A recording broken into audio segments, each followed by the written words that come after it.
Dari nafas kita rasakan nafas terus itu ya, sampai rileks. Ini level 1.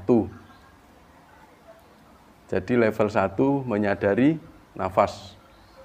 Level 2 dimulai dari menyadari yang menafaskan, yang menciptakan nafas, yaitu Allah. Jadi kesadaran kita naik pada Allah. Level 2 ini mulai sudah sadar Allah. Ya. Setelah itu setelah kita sadar Allah, kita sadar pada yang menciptakan nafas, baru kita panggil. Nafas masuk hu, nafas keluar Allah. Jadi kita sadari, kita rasakan nafas. Dari kesadaran nafas menuju pada kesadaran yang menafaskan, yang menciptakan nafas. Setelah itu kita panggil nafas masuk hu, nafas keluar Allah. Itu level 2. Level 3, hu mendekat Allah pasrah. Hu mendekat Allah pasrah. Terus sampai semua pikiran, semua sensasi hilang. Nanti ada beberapa detik yang Bapak rasakan itu kayak pintu gitu ya. Saya katakan ini istilah saya pintu fana. Ketika kita berada di kondisi netral, kondisi antara tidur dan terjaga, itu ada satu titik. Ini kita lewati hanya berapa detik, nyut gitu ya. Nah ini bahaya sekali. Kalau udah nyut, kita tidur, kita sadar Allahnya hilang, hu Allahnya lepas, kita tidur. Tapi kalau kesadaran kita terjaga, maka kita akan masuk pada situasi fana. Ya cuman ini yang perlu kita latih, cuman ini dasar. Nanti ke selanjutnya itu jalan sendiri. Ke level-level selanjutnya jalan sendiri. Tapi intinya ketika kita sudah melewati itu, nyut, pikiran hilang. Rasa-rasa, penampakan-penampakan dan lain-lain akan hilang semua. Ya. Setelah itu baru masuk pada kehampaan, fana. Itu sudah caranya itu. Jangan bisa lihat di YouTube saya, judulnya Langkah Mudah Menuju Fana. Itu. Nah, masuk fana ini jangan takut, karena ada beberapa teman-teman yang takut. Karena sensasinya seperti sakaratul maut. Sebenarnya patrap sakaratul maut itu patrap DN level 3. Dari sadar langsung masuk level 3. Ini sensasinya kayak orang mau mati. Apa kayak dicabut atau kayak disedot. Itu banyak yang takut. Ketika takut, maka dia akan turun lagi. Nggak usah takut, terus saja. Ya kalau mati ya alhamdulillah. Loh, kita sudah menuju Allah kok nggak kembali? Ya matur nuwun toh. Alhamdulillah. Itu kita dapat hidayah insya Allah husnul khotimah. Itu yang perlu dipahami. Jadi jangan dicampur dengan doa. Kalau memang niat doa, ya sudah doa. Kita silatun ke Allah, sadar Allah, kemudian sampaikan doa kita. Kalau pas latihan DN nggak usah doa, jalan aja ke Allah. Nah, itu sama dengan kita belajar mati. Kemudian ini bentar lagi kita praktek. Ini kita akan berlatih patrap level 3.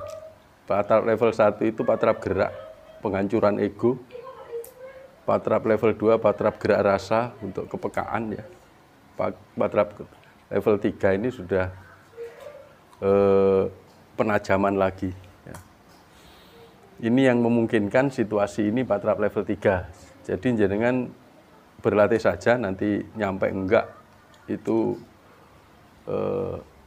yang penting berlatih ya. Jadi patrap itu, metode patrap itu kita ke Allah dengan menyertakan jasad. Kita ke Allah dengan menyertakan jasad. Karena ini patrap diam, maka kita diam. Seperti DN tapi tidak DN. Ya, seperti DN tapi tidak DN. Makanya tidak ngikuti nafas. Jadi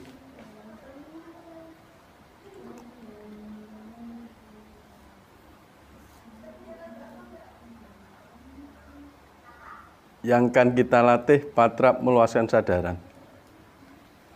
Patrap meluaskan sadaran ini sudah mulai akhir 2020 saya sharingkan ke teman-teman berlatih. Ya. Insya Allah tujuan kita tetap ke Allah. Karena itu mulai dari awal sampai akhir zikir Allah tidak boleh lepas. Ya. Jangan sampai berhenti. Allah, Allah, Allah, Allah, Allah. Ini yang saya kembangkan mengikuti detak jantung. Itu nanti Allahnya. Tapi komandonya diikuti saja. Ya. Manfaatnya banyak sekali. Ya. Untuk kepekaan. Ya. Ini manfaatnya. Tujuannya ke Allah. Tapi ada manfaat langsung yang kita bisa dapatkan karena meluaskan sadaran ya. Jadi kepekaan dari sisi jasad ini betul-betul peka. Seandainya ada vibrasi dari luar, kita akan cepat merasa. Kemudian ketajaman rasa, penglihatan, dan pendengaran. Ini manfaat ya, bukan tujuan. Jadi melatih ketajaman, penglihatan, rasa, dan pendengaran. Sehingga mungkin keluarga jauh, kita perluas kesadaran pada keluarga di Jakarta atau di mana. Nah, nanti tanda itu akan bisa kita tangkap. Oh, kondisi keluarga saya di sana lagi ini. Itu tanda bisa kita tangkap. Bahkan memori di ruangan ini pun kita akan bisa tangkap juga. Kemudian apabila ada sesuatu dari orang lain yang berkaitan dengan kita, apakah kita dibatin, dipanggil, dan lain-lain, itu kita akan merasa. Jasad kita akan merasa, kemudian intuisi kita akan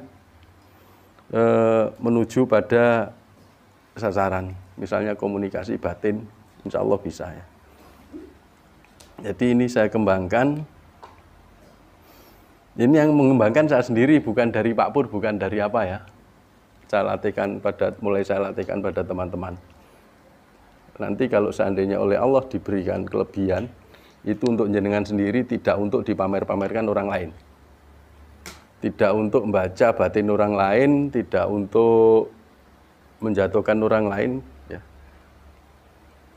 Tapi cukup diam saja. Ya.